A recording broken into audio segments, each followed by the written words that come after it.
Hello and welcome to CompTIA's Core Blockchain course. Today, we're going to switch things around a little bit. I'm going to open this course because, James, I want to talk to you about blockchain and its relationship to one of your fortes, which is cybersecurity. Well, cool. Thanks. It was kind of fun to switch things around a bit. You know, when it comes to cybersecurity and blockchain, there's two ways to look at it. You've got something where blockchain can enhance existing security, that it provides services because of its use of encryption and other things. Another way to look at it, though, is that blockchain is a service that needs to be secured just like anything else. You know, I remember back in the day, people would talk about, well, Linux is more secure than Microsoft or Windows, you know, the kind of ridiculous stuff. So there's two ways to look at blockchain. And I think if you take a step back and talk about the cybersecurity CIA triad, it's a concept that's been around for a long time. Confidentiality, integrity, availability. And you talk about how blockchain can help those three things.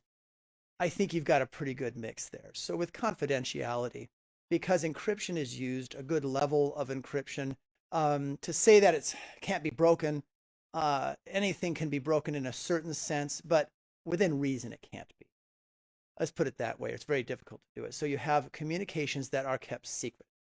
When it comes to integrity, the idea is that any transaction that takes place, we can verify that somebody actually made that transaction. We can verify within a very good level of certainty that that transaction has not been tampered with in any way. Third one has to do with the A part, the availability.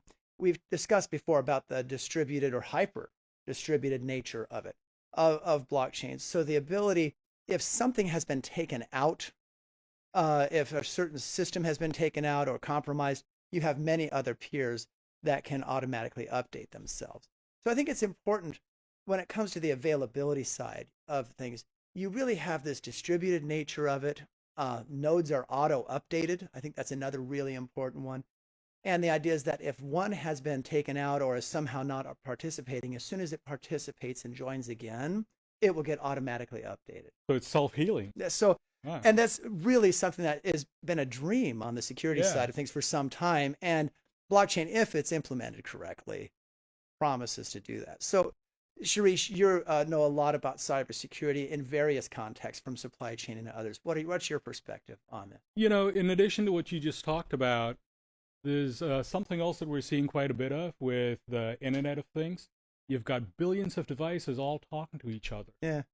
That's wonderful, but it also provides a big security exposure. How do you secure that communication? Yeah. Blockchain helps secure that communication. And interestingly enough, it's a triad. You've got IoT, blockchain securing that information, and it's also feeding into the analytics, which, with all this secure communication, the analytics can detect any anomalies in these patterns. So all of it is coming together in this nice little confluence, all helping support another area of cybersecurity. So what are some other areas when it comes to other services? For example, the cloud. Everybody has moved to the cloud finally. Yeah. We've been talking about it for 10 years, but it's actually moving. Where does blockchain move in with help with certain movements to the cloud? Fantastic question. We'll look at two areas, cloud storage and cloud computing.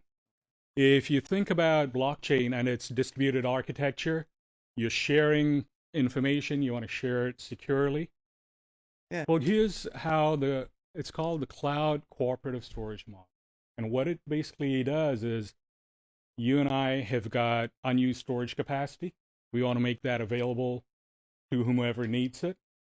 All these little pockets, we use blockchain principles to share that capacity, replicate data across different users. Sonia comes in, she needs that capacity. Her data is distributed, encrypted, stored, and replicated across all the capacity we supply. So it solves a lot of those issues that can come up with cloud computing, right? Or at least what you're doing is you've got rid of the intermediary. If you think about it, instead of a central storage vendor, you've got people supplying that storage automatically working with people who need it. Very good. Another example, trust without the intermediary. Now take that into the computing world. So the same kind of principle, especially when it comes to supercomputing. Yeah. I mean, kind of computing, you're talking about using computers to solve complex problems or Yep. computers to, whether it be complex mathematics, scientific issues, things like that, right? Right.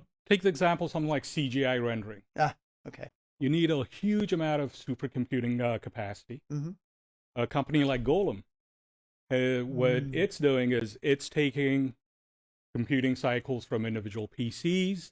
It's taking it from, well, even entire data centers as needed, Right. That's and right. providing supercomputing as a service. I get it. Okay. Very Right? good. Very good.